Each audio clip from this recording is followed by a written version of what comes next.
Coach, collectively, your team was far more efficient on both sides of the ball. But Carmelo in particular, what did you see from him offensively that you haven't seen in the recent games?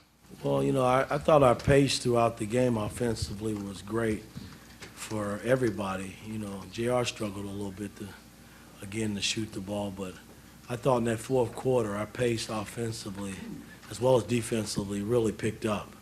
And we finally tonight found some offense, so that helps when you're playing pretty good defense. Mike, it's still a pretty close game there late in the third. It doesn't look like this is going to go in either way in particular. What did you feel at that point, and what do you think kind of triggered such a spurt like that? Well, we had in that last minute to 2 minutes of the third quarter, we got a little spurt before we started the fourth quarter because it was back and forth. I think they even had taken the lead. And the fourth quarter, we just defensively, we picked up. We kept getting stop after stop, and then we would rebound the ball and get it up, and our offense began to flow like old times again. So it was kind of nice to see. Mike, Indiana gets to 100 in game one. They didn't get anywhere near there tonight. What did you guys do defensively to slow them down? And what was the difference between games 1 and 2? Well, they'll look at the tape. I don't want to say what we did, but I don't know. We were just pretty good defensively. I mean, individually, we was great. Our rotations were a lot better tonight. And again, it helps when you find some offense. I thought the ball moved with a lot more pop than it's done.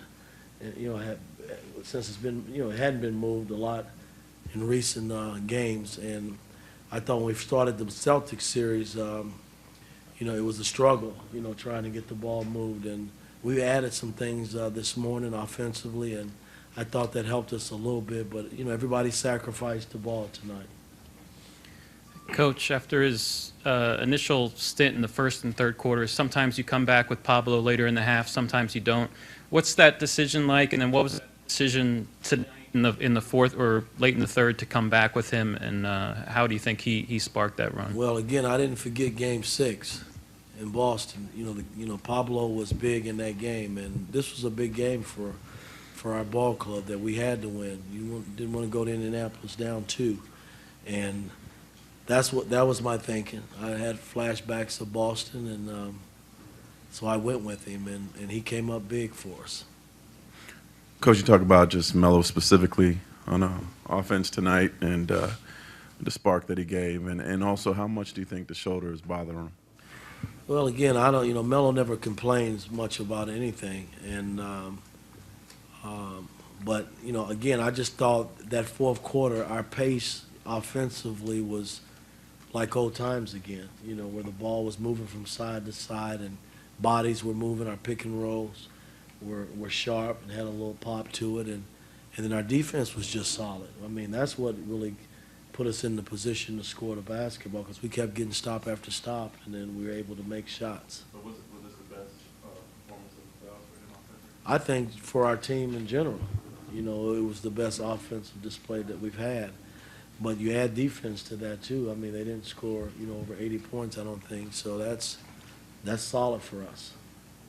Coach, over here, what do you think of Iman Shumpert's game, not just offensively but defensively as well? He's getting better. I mean, it's amazing. He's come a long way, man. That's a tough injury to bounce back from, and he's got a lot of pop now. He's back to moving laterally, and he's jumping well, and he's shooting the ball. He's doing all the things that we thought he could do, and I just can't help but think he's going to continue to grow and get better. Coach, over here, Coach. With your team getting healthier, is there a sense the momentum shifted heading back to Indiana?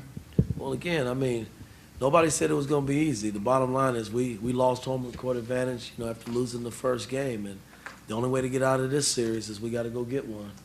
So we got to figure out a game and be nice to start on Saturday. Mike, we've talked a lot about Carmelo's shooting back here. But we've talked a lot about Melo's shooting. But before he started hitting, before that run, I guess he had, I think, a save on a turnover and then a steal, that drive and dunk. What did you see kind of hustle plays before the shooting game? Well, again, I thought it was a total team hustle game. I mean, everybody was involved, with deflections. They had quite a few turnovers. And, you know, our hands were active tonight. You know, our rotations were great. I thought our rotations weren't very good the first game. We just had so many lapses in terms of our rotations. I thought we had taken a step backwards defensively, but tonight, you know, after watching tape and rehearsing it the last day or two, you know, I thought our rotations were right where it needed to be. Coach, I know after game one, you and the players had admitted that just the hustle factor just wasn't there, the intensity, the effort. What did you say to your guys yesterday in pregame tonight to get that out of them?